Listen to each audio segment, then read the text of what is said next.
በሚቀጥሉት 60 ሰከንዶች ውስጥ ብቻ ስለ ኒውስ ትሬዲንግ ማወቅ ያለባችሁ ነገር በሙሉ ነግራችኋለሁ፣ በተለይ ጎልድ ትሬደር ከሆናችሁ፣ ምክንያቱም እሱ ላይ 70% ይሰራል። የመጀመሪያው ትልቁ ኒውስ ኤፍኦኤምሲ ነው፣ ፌዴራል ኦፕን ማርኬት ኮሚቴ ማለት ነው።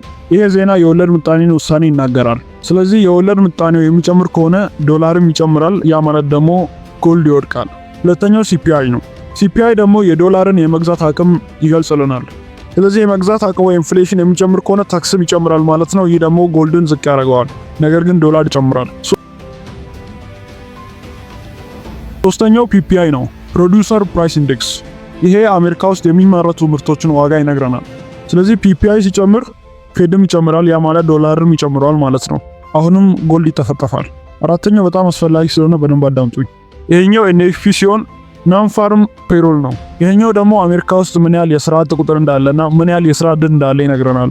ይሄኛው የሚጨምር ከሆነ አሁንም ዶላር ይጨምራል፣ ጎልድ አሁንም ይወድቃል ማለት ነው።